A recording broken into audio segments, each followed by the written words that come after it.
Today we are starting with chapter number 9 algebraic expressions and identities। अच्छा बच्चों, ये chapter बहुत ही इंपॉर्टेंट है। आप लोगों ने 6th और 7th में भी उसका कुछ इंट्रोडक्शन पढ़ रखा है, तो आज हम सबसे पहले ब्रीफ में उस चीज़ को डिस्कस कर लेते हैं जो आपने 6th और 7th में पढ़ा है।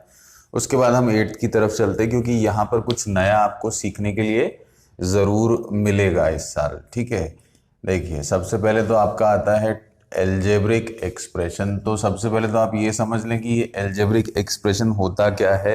What do we mean by the algebraic expression. अब एक्सप्रेशंस क्या होते हैं, जैसे मैं यहाँ पर लिख दूँ 4x हम ले लेते हैं, या 5y ले लेते हैं, या 5xy ले लेते हैं, या 4x + 5 ले लेते हैं, 9z + 4 ले लेते हैं। इस तरीके के जितने भी टर्म्स होते हैं या जितने भी इस तरीके से हम लिखते हैं, ये सारे के सारे क्या हैं, दीज ऑल आर एक्सप्रेशंस। बस इसमें फ़र्क किस चीज़ का है, इसमें फ़र्क इस चीज़ का है कि अभी तक आप जो भी नंबर्स लिखते थे, जैसे आपने लिखा 4 या आपने लिखा 5 या आपने फिर से लिखा 5, देखिए यहाँ पर डिफरेंस क्या होगा वो मैं आपको बताने वाला हूँ। 4 लिखा, 5 लिखा, 5 लिखा, फिर उसके बाद यहाँ पर 4 + 5 अगर होता ये x नहीं होता, यहाँ पर 9 + 4 होता ये z नहीं होता, यहाँ पर x नहीं होता, यहाँ पर xy नहीं होता, यहाँ पर y नहीं होता, यहाँ पर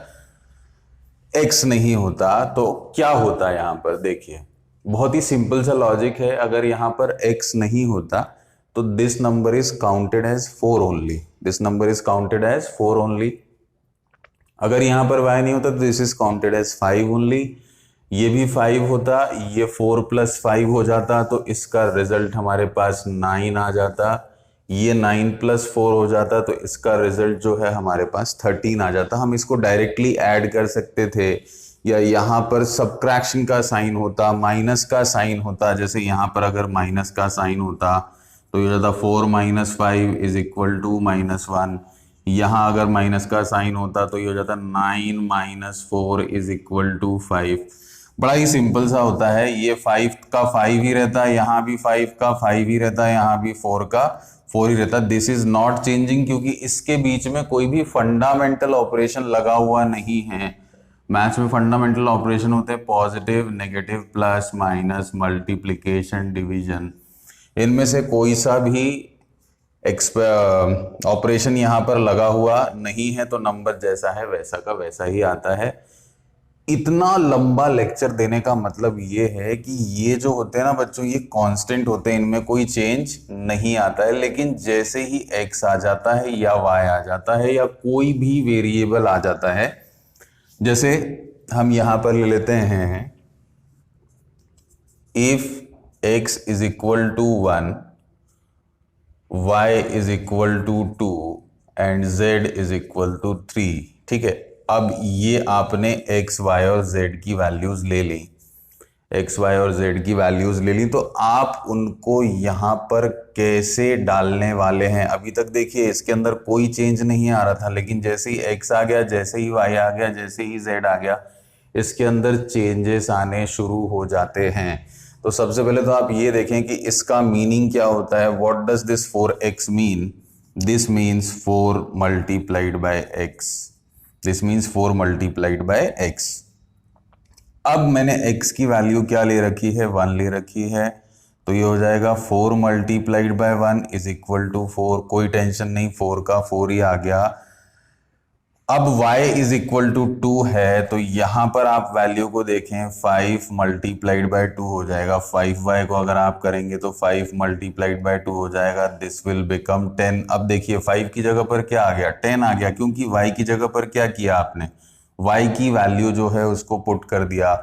उसके बाद 5xy है आपके पास। अब देखिए 5xy है, तो यहाँ पर मेरे पास वैल्यूज क्या है, x की वैल्यू 1 है, y की वैल्यू 2 है। तो हम यहाँ पर क्या करेंगे, क्योंकि it is in the form of multiplication, तो ये हो जाता 5 × 1 × 2। तो this will also produce the result 10। यहाँ पर आपके पास रिजल्ट क्या आ जाएगा, 10 आ जाएगा। अब यहाँ पर चलें, 4x + 5 है, अगेन x जो था हमारा 1 था, तो 4 × 1 + 5, तो ये क्या हो जाता है, बॉडमास रूल के अकॉर्डिंग पहले 4 × 1 = 4 होगा, यहाँ पर क्या आ जाएगा आपका रिजल्ट 9 आ जाएगा। तो देखिए यहाँ पर 1 था इसलिए कोई भी चेंज नहीं हुआ है। उसके बाद आप चलें 9z प्लस 4 की तरफ। 9z प्लस 4 की तरफ अगर हम जाते हैं तो z की वैल्यू हमारे पास है 3, तो 9 मल्टीप्लाइड बाय 3 प्लस 4, तो यहाँ पर हो जाएगा आपके पास 27 प्लस 4, तो दिस विल प्रोड्यूस 31। अब आप यहाँ पर देखिए नंबर क्या था, 13 था। जब x और y की वैल्यू पुट करी या z की वैल्यू पुट करी तो आपके पास क्या आ गया, नंबर 31 आ गया। मतलब वेरिएबल की कुछ ना कुछ वैल्यू होती है जिससे इस कांस्टेंट की वैल्यू में भी चेंज आता है, जिससे कांस्टेंट की वैल्यू में भी चेंज आता है। तो जब भी आप कांस्टेंट और वेरिएबल दोनों को मिक्स करके कुछ भी लिखते हैं तो वो क्या कहलाता है, आपका एक्सप्रेशन कहलाता है। It is called expression. ठीक है, मतलब यहां पर क्या होगा आपके पास, यहां पर बेटा हमारे पास होते हैं कांस्टेंट और क्या होते हैं, वेरिएबल। कांस्टेंट होते हैं और वेरिएबल होते हैं। अब हम वापस 4x की तरफ चलते हैं तो यहां पर 4 जो होगा, 4 is taken as constant and x is taken as variable, x is variable. अब यहां पर वेरिएबल का मीनिंग हमने लीनियर इक्वेशन में भी डिस्कस किया था कि इसकी वैल्यू कुछ भी हो सकती है। x की वैल्यू जो है वो कुछ भी हो सकती है, 1 2 3 4 5 6 इनफाइनाइट है। तो x की जो भी वैल्यू होगी उसके ऊपर किसकी वैल्यू डिपेंड करेगी, इस पूरे एक्सप्रेशन की वैल्यू डिपेंड करेगी। अब जब आप इसको 4x लिख देते हैं, मतलब एक तो आपके पास आ गया कांस्टेंट और दूसरा आपके पास आ गया क्या, दूसरा आपके पास आ गया वेरिएबल। अब these are in the form of multiplication. किस फॉर्म में होते हैं, मल्टीप्लिकेशन के फॉर्म में होते हैं। तो जब कांस्टेंट और वेरिएबल को मिक्स करके आप लिखते हैं तो ये दोनों को मिला करके जो हम बोलते हैं दैट इज कॉल्ड टर्म। इसको क्या बोलते हैं आप, टर्म बोलते हैं। तो यहाँ पर क्या है, एक ही टर्म है आपके पास। अब देखिए ये 5y है, यहाँ पर भी आपके पास एक ही टर्म है। जब आप 5xy की बात करते हैं तो यहां पर we have only one term, but this one term have 2 variables. इसके पास कितने वेरिएबल हैं, 2 वेरिएबल हैं। 2 वेरिएबल हैं मतलब x की वैल्यू भी आपको पुट करनी पड़ेगी, y की वैल्यू भी आपको पुट करनी पड़ेगी। तो one term, but this one term has 2 variables. अब यहां पर देखिए, यहां पर टर्म कितने हैं, यहां पर एक ये हो गया, एक ये हो गया। This is also taken as term, तो ये क्या हो जाएंगे, यहाँ पर 2 टर्म्स हो जाएंगे। यहाँ पर क्या हो जाएंगे, ये 2 टर्म्स हो जाएंगे। क्योंकि एक्सप्रेशन में आपने कांस्टेंट लिखा है या वेरिएबल लिखा है, आपको सबको लेकर के चलना है। तो जितने भी आपको यहाँ पर फैक्टर्स देखने के लिए मिलते हैं, कोएफिशिएंट और वेरिएबल्स के कॉम्बिनेशन देखने को मिलते हैं, कांस्टेंट और वेरिएबल के कॉम्बिनेशन देखने को मिलते हैं, कांस्टेंट्स देखने को मिलते हैं, these all are called terms. तो यहाँ पर 2 हैं इसलिए 2 टर्म्स हो जाएंगे। यहाँ पर भी 2 हमको देखने के लिए मिल रहे हैं तो यहाँ पर क्या हो जाएंगे, 2 टर्म्स हो जाएंगे। जब हम टर्म्स की बात करते हैं, when we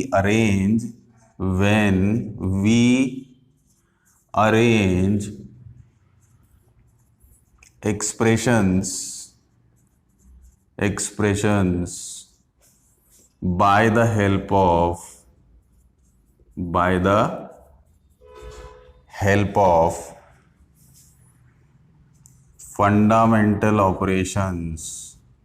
help of fundamental operations,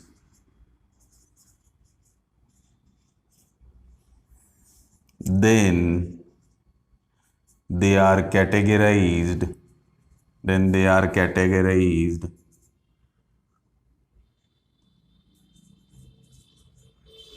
in the form of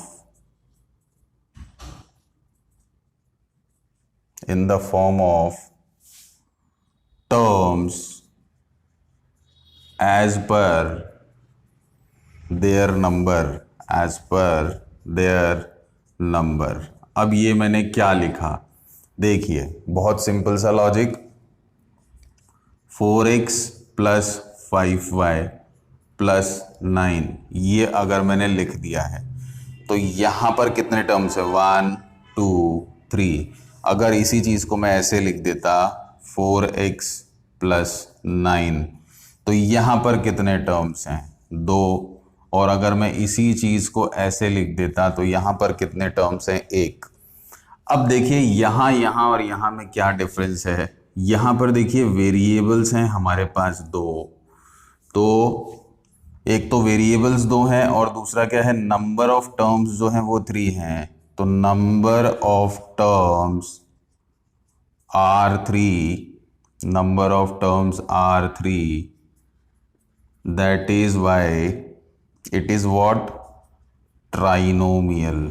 it is what, trinomial. जिसके भी पास 3 टर्म्स होंगे, ट्राइनोमियल, मोनोमियल, बाइनोमियल का कोई भी लेना देना नहीं होता है किसके साथ, किसके साथ, वेरिएबल्स के साथ। वेरिएबल्स के साथ ट्राइनोमियल, बाइनोमियल, मोनोमियल का कोई लेना देना नहीं है। उसमें आपको सिर्फ टर्म्स गिननी है कितनी है। जैसे यहां पर कितनी टर्म्स हैं भाई, 2 टर्म्स हैं, तो दिस इज कॉल्ड बाइनोमियल। और यहां पर कितनी टर्म्स हैं, 1 टर्म है, तो दिस इज कॉल्ड मोनोमियल। इसको आप क्या बोलेंगे, दिस इज कॉल्ड मोनोमियल। तो ये इसको कैटेगराइज किया जाता है एक्सप्रेशंस को जब आप लिखते हैं।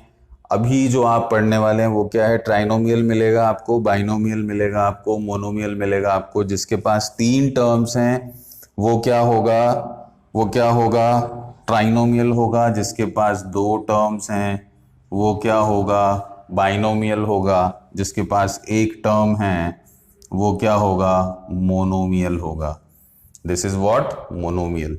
तो यहां पर क्या होता है, एक चीज हमने समझ ली कि वेरिएबल जो होता है उसकी वैल्यू कुछ भी हो सकती है। इसको 3 कैटेगरीज में डाला जाता है एक्सप्रेशन को।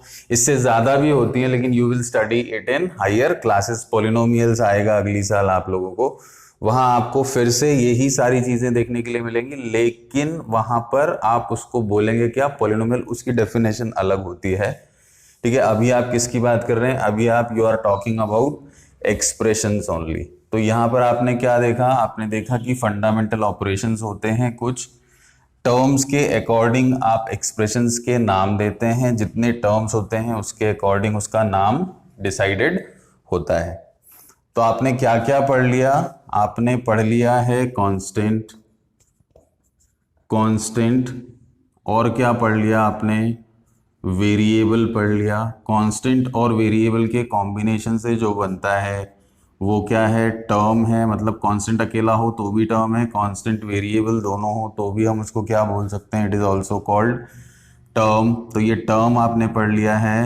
As per terms, as per terms, इसका डिवीजन पढ़ लिया आपने, क्या क्या होता है, मोनोमियल होता है। मोनोमियल में कितने टर्म्स होते हैं, 1 टर्म होती है। बाइनोमियल की अगर हम बात करें तो बाइनोमियल में कितने टर्म्स होते हैं, इट हैव 2 टर्म्स। ट्राइनोमियल की अगर हम बात करते हैं तो इसमें कितने टर्म्स होते हैं, इट हैव 3 टर्म्स। ये अभी आपने पढ़ा। इसमें क्या होता है, फंडामेंटल ऑपरेशंस जो होते हैं उनका आप यूज़ करते हैं। मैथमेटिक्स में फंडामेंटल ऑपरेशंस जो होते हैं वो होते हैं plus, minus, multiplication and division. Constants, fixed quantities, ये क्या होता है, फिक्स्ड होता है। वेरिएबल कैन बी चेंज्ड, ठीक है, कैन बी चेंज्ड, मतलब ये फिक्स्ड नहीं होता है, इसको आप बोल सकते हैं इट इज नॉट फिक्स्ड, ठीक है, इट इज नॉट फिक्स्ड। ये आपने अभी तक देख लिया। अब हम चलते हैं आगे की तरफ। आगे जब हम चलते हैं इसमें चैप्टर में तो हम लोगों को देखने के लिए मिलेंगे लाइक टर्म्स, अनलाइक टर्म्स, ठीक है, बहुत सारी चीजें जो है वो आपको यहां पर देखने के लिए मिलने वाली हैं, ठीक है। तो अब आप चलें लाइक टर्म्स और अनलाइक टर्म्स की तरफ। Like terms and unlike terms. Like terms and unlike terms. अब ये जो लाइक टर्म्स और अनलाइक टर्म्स है ना, these are totally related to addition and subtraction. These are totally related to addition and subtraction. इसका सबसे ज़्यादा यूज़ हम इसी में करने वाले हैं। अब जैसे देखिए, मान लेते हैं हम कि हमारे पास दिया हुआ है 2x 7y 3xy 4x और 7। ठीक है, ये आप लोगों को दिया हुआ है 2x 7y 3xy 4x and 7, ये हम लोगों को दिया हुआ है। अब क्या करना है आपको यहाँ पर छांटने हैं लाइक टर्म्स। तो लाइक टर्म्स में क्या होगा बच्चों, आपको ये देखना पड़ता है कि वेरिएबल दोनों ही टर्म्स का सेम होना चाहिए पूरी तरह से। जैसे अगर मैं यहां पर बात करूं तो 2x और 4x जो हैं they are like terms. 2x and 4x are like terms. क्यों है ये लाइक टर्म्स? क्योंकि दोनों का वेरिएबल x है, दोनों का वेरिएबल x है और इसकी पावर जो है वो भी 1 है। दोनों का वेरिएबल x है और इसकी पावर जो है वो भी 1 है। मतलब आपको पावर भी देखना है और वेरिएबल भी देखना है। तो if variables are same and power of variables are also same then they are called like terms. ठीक है, तो यहां पर क्या हो जाएगा, if variables and power of variables are same then they are called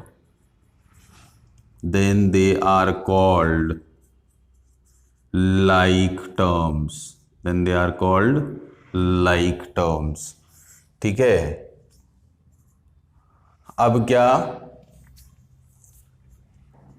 like terms के लिए क्या होना चाहिए, कम से कम 2 टर्म्स तो होनी ही चाहिए, तभी तो आप निकालेंगे कि टर्म्स लाइक है या नहीं। या तो 2 टर्म्स होनी चाहिए या एक्सप्रेशंस, एक से ज्यादा आपके पास एक्सप्रेशंस होने चाहिए। जैसे मैं इसकी चर्चा बाद में करता हूं, पहले हम ये समझ लेते। जैसे हमारे पास है 2x + 9 एंड 4x - 7, ये है आपके पास। ठीक है, ये टर्म्स, ये एक्सप्रेशंस हैं। ये एक्सप्रेशन नंबर 1 है और ये जो है दूसरा वाला, ये एक्सप्रेशन नंबर 2 है। तो अगर हम इसको सॉल्व करने के लिए चले, मान लीजिए मुझे इसको ऐड करना है, तो हम इसको लिखेंगे 2x + 9 + 4x - 7। आप इसको ऐसे लिखेंगे। अब यहां पर क्या हो जाएगा, ये 2x और ये 4x जो है ये दोनों क्या हो गए, लाइक टर्म्स हो गए, और ये 9 और 7 जो है ये लाइक टर्म्स हो गए। तो आप इसको सॉल्व कैसे करेंगे, 2x + 4x + 9 - 7, तो ये क्या आ गया आपका 6x + 2, ये आपका आंसर आ जाएगा। मतलब, और अगर ये लाइक टर्म्स नहीं होते तो क्या होता, देखिए अब मैं यहां पर चलता हूं, 2x + 9 है मेरे पास, इसी चीज को मैं और आगे बढ़ा देता हूं, 4x - 7 है मेरे पास। इसके बाद यहां पर है मेरे पास 3y - 4, then I have 3z + 7। अब देखिए मेरे पास कितने एक्सप्रेशंस हो गए, आई हैव 4 एक्सप्रेशंस। एक expression number 1, expression number 2, expression number 3 and expression number 4, ये मेरे पास 4 एक्सप्रेशंस हो गए। अब मुझे कहा गया है कि ऐड दीज, तो अगर मैं इसको ऐड करूंगा तो क्या हो जाएगा, 2x + 9 + 4x - 7 + 3y - 4 + 3z + 7, ये कंडीशन आ गई हमारे पास। अब यहां पर जब हम लाइक टर्म्स ढूंढने के लिए निकलते हैं तो हमको क्या करना पड़ेगा, हमको लेना पड़ेगा 2x + 4x। अब यहां पर देखिए ये जो है ये वेरिएबल डिफरेंट है, तो ये लाइक टर्म में आएगा नहीं। ये वेरिएबल डिफरेंट है, ये भी लाइक टर्म में आएगा नहीं। तो ये हो गया 2x + 4x + 3y, y जैसा कुछ है नहीं यहाँ पर, तो इसको हम ऐड नहीं कर सकते। + 3z जैसा है वैसा ही रहेगा, क्योंकि यहाँ पर भी देखिए ये कांस्टेंट सेम है लेकिन दोनों का वेरिएबल डिफरेंट है, तो they are not taken as like terms. तो 3y प्लस 3z आ गया आपके पास। अब आप यहां से नंबर्स उठा सकते हैं, +9 -7 -4 +7। अब देखिए ये -7 +7 कैंसिल हो जाएगा, ये 9 - 4 जो है ये आपके पास आ जाएगा 5 प्लस 3z जैसा था वैसा ही आ जाएगा। इसमें कुछ भी ऑपरेशन नहीं होगा बच्चों, क्योंकि इसके जैसा कुछ और है ही नहीं यहाँ पर। अब 2x प्लस 4x जो होगा वो क्या बन जाएगा, 6x बन जाएगा। तो this will become 6x plus 3y plus 3z plus 5। तो इस तरीके से आप लाइक टर्म और अनलाइक टर्म्स जो हैं उनको पहचान सकते हैं। ठीक है, अब हम चलते हैं आगे की तरफ। ठीक है, आगे अब आप देखिए यहाँ पर मैंने 2 एग्जाम्पल्स और लिख रखे हैं। ठीक है, एक तो है हमारा क्या, चलिए इन चारों पांचों को ही ऐड कर लेते। तो इनको जब हम ऐड करने के लिए निकलेंगे, अगर हम इनको ऐड करने के लिए निकलेंगे तो क्या हो जाएगा, ये हो गया 2x plus 7y plus 3xy plus 4x plus 7। इन सबको मुझे ऐड करना है। अब देखिए यहां पर क्या हुआ, यहां पर मेरे पास x वाला टर्म ये है और x वाला टर्म ये है। अब हम लोगों को कंफ्यूजन हमेशा ये होता है कि यहां पर y है, यहां पर xy है, तो x जो है वो तो यहां भी है तो इसको क्यों छोड़ दिया, y जो है वो यहां भी है इसको क्यों छोड़ दिया, इसके पास भी y था इसके पास भी y था। तो बच्चे कंफ्यूज हो जाते हैं, इसको प्लस कर देते हैं, इसको और इसको प्लस कर देते हैं, इसके साथ इसको भी प्लस कर देते हैं। बच्चों ऐसा नहीं होता। क्यों नहीं होता, क्योंकि ये एक डिफरेंट वेरिएबल है, ये एक डिफरेंट वेरिएबल है। जब आप इसको लिखते हैं तो आप इसको लिखेंगे 3 multiplied by x multiplied by y। तो इसका रिजल्ट देखिए आप क्या आने वाला है। इसमें आपको x की वैल्यू भी पुट करनी पड़ेगी, इसमें आपको y की वैल्यू भी पुट करनी पड़ेगी। तो this will produce different result, इसका रिजल्ट सेम नहीं आने वाला है। इसलिए आप क्या करेंगे, आप इसको और इसको या 3xy और 4x को लाइक टर्म में लेकर के नहीं चल सकते हैं।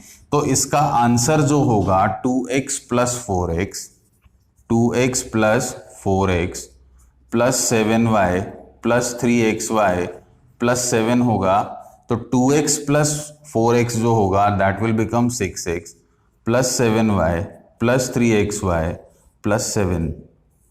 अब यहां पर क्या होता है बच्चों, यहां पर ना पावर्स भी हमको देखने के लिए मिलती हैं। जैसे मुझे ऐड करना हो, if I want to add 7x to the power 2 minus 4x plus 5 minus 4x plus 5 and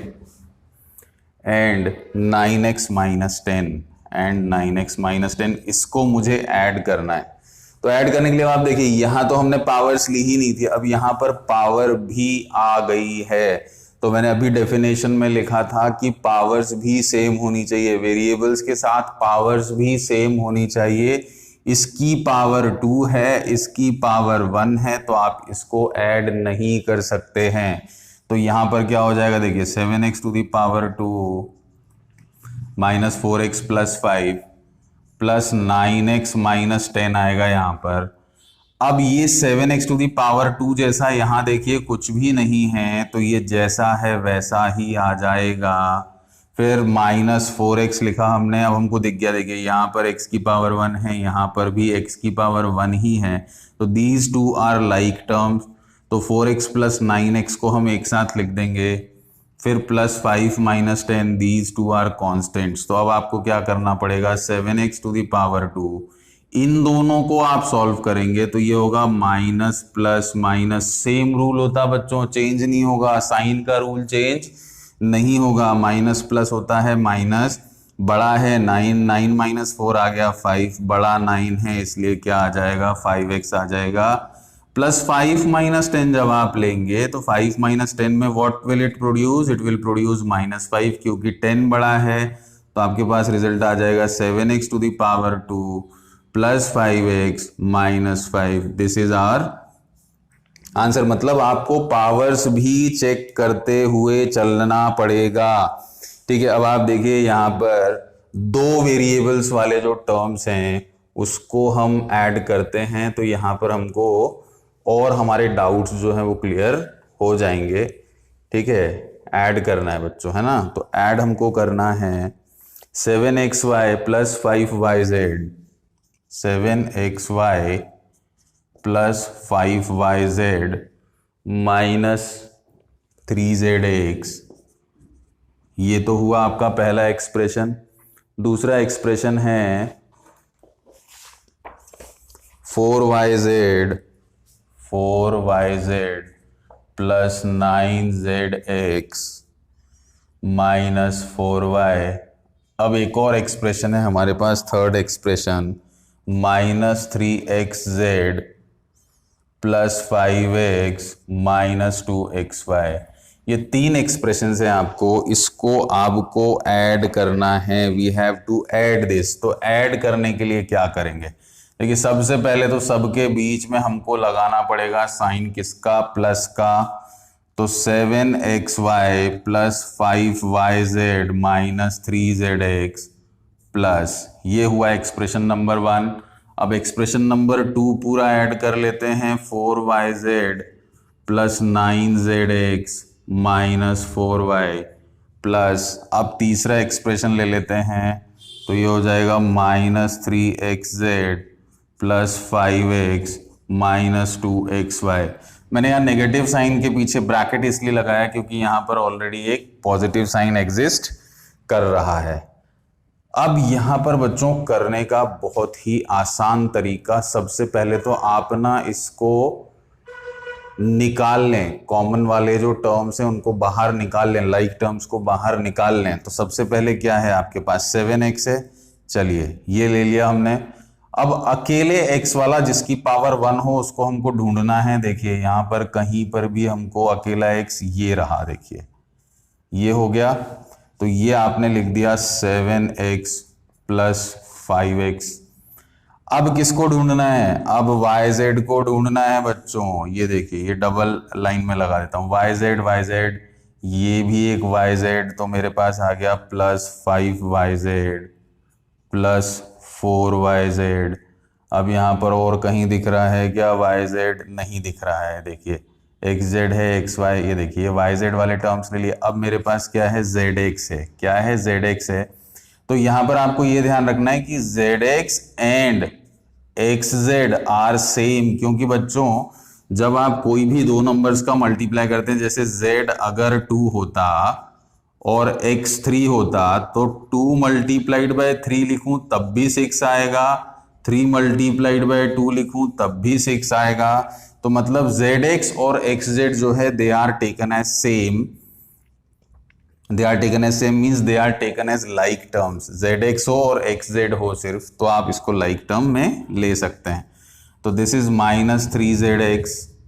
फिर अब आप आगे आ जाएं, ठीक है, ये 3 लाइन लगा देता हूं, तीसरा है, ठीक है, प्लस 9zx, ठीक है, ये आ गया आपका एक 3 लाइन वाला। फिर ये देखिए, ये एक और आ गया आपका माइनस 3xz।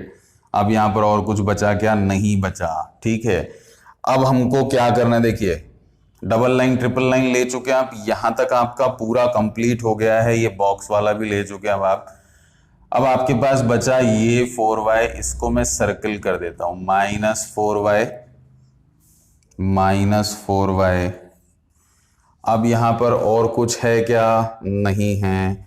फिर अब क्या बच गया? देखिए ये हो चुका, ये भी हो चुका, ये भी हो चुका। अब अकेला ये माइनस 2xy बचा, इसको भी हमने यहां पर लिख लिया। अब इन दोनों को प्लस करना है, इन दोनों को प्लस करना है, इन तीनों को एक साथ लेना है आपको। तो 7x plus 5x is equal to क्या हो जाएगा बच्चों? 12x। 5 प्लस 4 क्या हो जाएगा? 9 हो जाएगा। तो दिस विल बिकम 9yz। देखिए इसमें कोई फर्क नहीं पड़ता है, ये जैसा है वैसा ही रहेगा, ठीक है, 9yz। फिर उसके बाद अब आप देखिए minus 3 plus 9, minus 3 plus 9 is 6, minus 3 plus 9 is 6 and 6 minus 3 is 3। बड़ा कौन है? 9। तो यहां पर आ गया प्लस 3zx। इतना सॉल्व हो गया आपका। अब आपको लेना है इन दोनों को, तो यहाँ पर कुछ है नहीं है सच, तो ये हो जाएगा -4y -2xy। This is your answer, this is your answer. अब यहाँ पर एक जो चीज बहुत अच्छे से समझने जैसी है वो क्या है, देखिए यहां से आप चीजों को बहुत आसानी से समझ पाएंगे अगर आपने ये समझ लिया, तो इसको बड़े ध्यान से समझेंगे बच्चों। इसका मीनिंग क्या होता है, 7x + 5x का मीनिंग क्या है, what does this mean? 7x का मतलब है x + x + x + x + x। इसको मैं मिटा रहा हूं बच्चों, है ना, ताकि हमको प्रॉब्लम नहीं आए, ठीक है, क्योंकि हमको जगह की जरूरत है। तो इसको मैं मिटा देता हूं।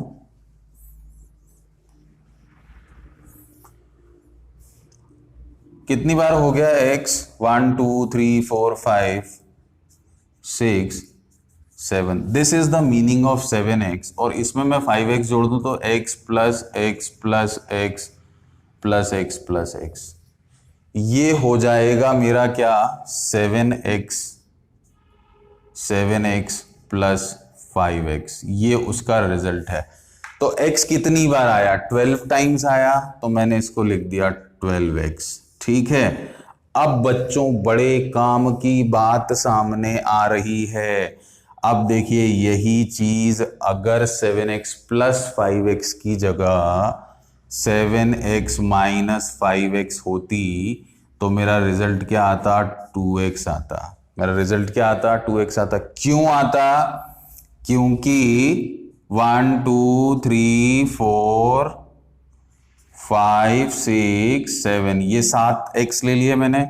अब मुझे क्या करना है? माइनस करना है। 1 2 3 4 5। अगर मैं यहां माइनस का साइन लगा दूं तो ये अंदर जितने भी x हैं इन सब का साइन हो जाएगा चेंज।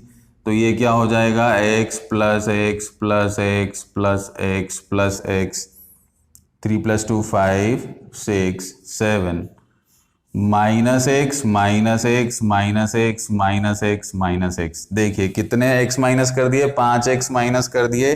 तो ये 5x जो है ये इन 5x के साथ माइनस हो जाएंगे, तो आपके पास कितने बचेंगे? 2 बचेंगे, तो इट विल बिकम 2x। ये फर्क होता है एडिशन और सब्ट्रैक्शन में। अब अगर यही चीज मल्टीप्लिकेशन में आ जाए, यही चीज अगर मल्टीप्लिकेशन में आ जाए जो आप 8th क्लास में अभी सीखने वाले हैं, तो यहां पर क्या हो जाएगा? x × x × x × x × 3 और 2 5 6 7, ठीक है। तो ये क्या हो जाएगा बच्चों? ये होगा x⁻⁷। जब आप ऐड करते हैं तो उस 7 को कहां लिखते हैं? It is taken as constant. जब आप ऐड करते हैं तो it is taken as constant, और जब आप मल्टीप्लाई करते हैं तो it is taken as raised to the power. तो यहां पर क्या होता है? When we add number of variables are taken as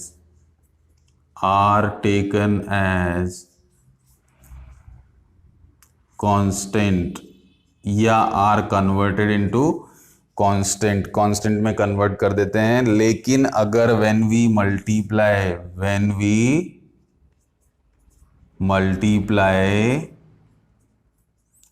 then the number of variable gets converted into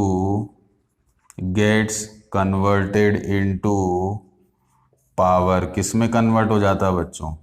ये पावर में कन्वर्ट हो जाता है। तो इस चीज का आपको बहुत बहुत बहुत ध्यान रखना है। ये उम्मीद करता हूं बच्चों समझ में आपको आ रहा होगा, ठीक है। अब हम चलते हैं सब्ट्रैक्शन की तरफ। तो कुछ सब्ट्रैक्शन देख लेते हैं। सब्ट्रैक्शन में भी कुछ चीजें जो होती हैं वो बहुत कंफ्यूज करती हैं, उसको समझना बड़ा जरूरी है। तो सब्ट्रैक्शन को और समझ लें, उसके बाद फिर हम चलेंगे एक्सरसाइज की तरफ, क्योंकि फर्स्ट एक्सरसाइज में जो है उसका इंट्रोडक्शन इतना ही होगा। सेकेंड एक्सरसाइज से पहले फिर हम मल्टीप्लिकेशन जो है, जो हमको सीखना है, उसके बारे में हम डिस्कशन कर सकते हैं। अब देखिए हम सब्ट्रैक्ट कर लेते हैं। सब्ट्रैक्शन में भी आपको लाइक टर्म्स और अनलाइक टर्म्स का ध्यान रखना पड़ेगा। सब्ट्रैक्शन में मेरे पास क्वेश्चन है 5x to the power 2 minus 4y to the power 2 plus 6y minus 3 from 7x to the power 2 minus 4xy plus 8y to the power 2 plus 5x minus 3y. This I have to subtract. अब यहां पर subtraction में आप लोगों को एक विशेष बात ध्यान रखनी है, जो कई बार एग्जाम में जल्दी में गलत हो जाता है। यहां लिखा हुआ है फ्रॉम। फ्रॉम का मतलब होता है फ्रॉम के बाद जो एक्सप्रेशन है, फ्रॉम के बाद जो एक्सप्रेशन है उसमें से जो एक्सप्रेशन फ्रॉम से पहले है उसको माइनस करना है। मतलब इसको पहले लिखना पड़ेगा, फिर माइनस का साइन लगाना पड़ेगा, फिर इसको लिखना पड़ेगा। तो ये हो जाएगा 7x to the power 2 minus 4xy plus 8y to the power 2 plus 5x minus 3y minus किसको माइनस करेंगे? ये फर्स्ट वाले टर्म को। तो ये क्या हो जाएगा 5x to the power 2 minus 4y to the power 2 plus 6y minus 3।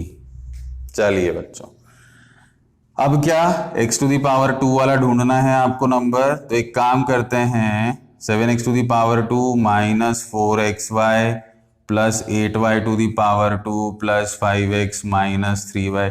ये मैं बार बार इसलिए लिख रहा हूं कि आपको समझ में आ जाए। ये वेस्टेज ऑफ टाइम नहीं होता। These are called steps in mathematics. Steps लिखना बहुत जरूरी है। तो ये हो जाएगा minus 5x to the power 2, क्योंकि ब्रैकेट के बाहर नेगेटिव साइन है तो ब्रैकेट के अंदर सारे साइन जो होंगे वो चेंज हो जाएंगे। तो पॉजिटिव विल बिकम नेगेटिव। फिर ये क्या हो जाएगा 4y टू दी पावर 2, फिर क्या हो गया आपके पास माइनस 6y, फिर क्या हो गया आपके पास प्लस 3। अब हम निकालते हैं लाइक टर्म्स। तो देखिए ये है 7x टू दी पावर 2 के साथ आ जाएगा minus 5x to the power 2। तो 7x to the power 2 minus 5x to the power 2। अब अगला क्या है? अगला है हमारे पास 4xy। तो इस माइनस 4xy को हमने लिख लिया। अब हम सर्च कर लेते हैं माइनस 4xy। देखिए यहां पर कहीं भी नहीं है तो ये आप ले चुके। अब 8y टू दी पावर 2 है, 8y टू दी पावर 2 ये क्रॉस कर लेते हैं हम, और 4y टू दी पावर 2। तो plus 8y to the power 2। देखिए इसके पीछे का ही साइन लगेगा, जो है वही लगेगा। यहां पर क्या है? पॉजिटिव है, plus 4y to the power 2। अब हम सर्च करते हैं x वाला टर्म। तो 5x अगर आप ले लेते तो x यहां पर कहीं है क्या? नहीं है। तो ये आ जाएगा प्लस 5x। अब y वाला सर्च कर लें, माइनस 3y आपने लिख दिया। अब यहां पर चले चले चले चले, ये देखिए ये तो आप ले ही चुके। ये क्या हो गया? Minus 6y। तो आप देखिए यहां तक के सारे टर्म्स आप ले चुके हैं। तो आपके पास क्या बच गया बच्चों? Now plus 3 is left. तो ये क्या हो गया? प्लस 3। अब आप इसको सॉल्व कर दें तो you will get the answer 2x to the power 2 minus 4xy। Plus plus का प्लस ही होगा। 8 प्लस 4 इज इक्वल टू 12। तो this is 12y to the power 2। फिर इसके बाद प्लस 5x जैसा था वैसा ही लिख दिया। अब देखिए ये y वाले दो हैं, माइनस माइनस प्लस हो जाएगा। बड़ा 6 है इसलिए negative sign, minus 9y plus 3। इस तरीके से आप सबट्रैक्शन कर सकते हैं। अब हम स्टार्ट करेंगे exercise 9.1, but will start in the next video. Thank you.